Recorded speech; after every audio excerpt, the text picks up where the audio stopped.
సహ కుటుంబనం రివ్యూ కథ కళ్యాణ్ అనే యువకుడితో మొదలవుతుంది. అతను ఒక సాఫ్ట్వేర్ ఇంజనీర్. బయట ప్రపంచానికి మాత్రం తన కుటుంబం చాలా పర్ఫెక్ట్గా ఉందని చూపిస్తాడు. సోషల్ మీడియాలో హ్యాపీ ఫ్యామిలీ, నవ్వుతున్న అమ్మానాన్న, ఐడియల్ రిలేషన్షిప్ అని ప్రదర్శిస్తుంటాడు. ప్రేమ కథ కళ్యాణ్కు సిరి అనే అమ్మాయితో ప్రేమ ఏర్పడుతుంది. సిరి చాలా స్ట్రైట్ ఫార్వర్డ్, నిజాయితీగా ఉండే అమ్మాయి. కళ్యాణ్ చెప్పే పర్ఫెక్ట్ ఫ్యామిలీ మాటలు నమ్మి అతనితో పెళ్లికి ఒప్పుకుంటుంది. అసలు నిజం బయటపడుతుంది. ఆ నిజం ఏమిటంటే, పెళ్లి దగ్గర పడే కొద్దీ సిరి కళ్యాణ్ ఇంట్లోకి వస్తుంది.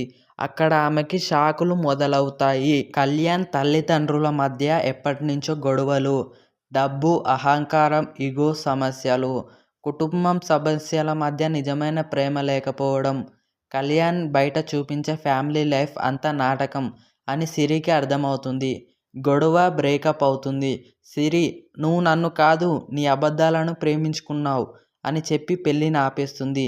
ఇది కళ్యాణ్కు పెద్ద షాక్.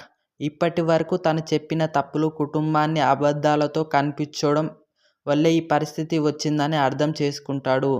లాస్ట్లో మార్పు కళ్యాణ్ మొదటిసారి నిజంగా తన కుటుంబాన్ని ఎదుర్కొంటాడు.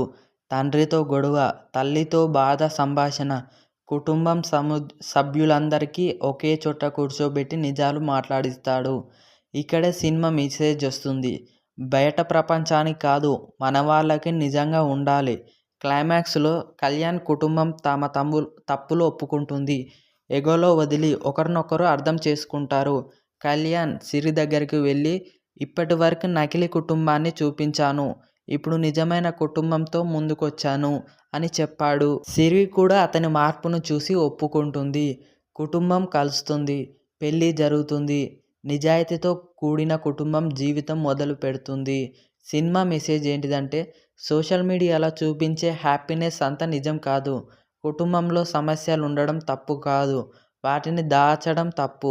నిజాయితీతో మాట్లాడితే కుటుంబం మళ్ళీ కలుస్తుంది. ఫైనల్ రివ్యూ ఏంటంటే, ఇది simple family drama, message oriented cinema.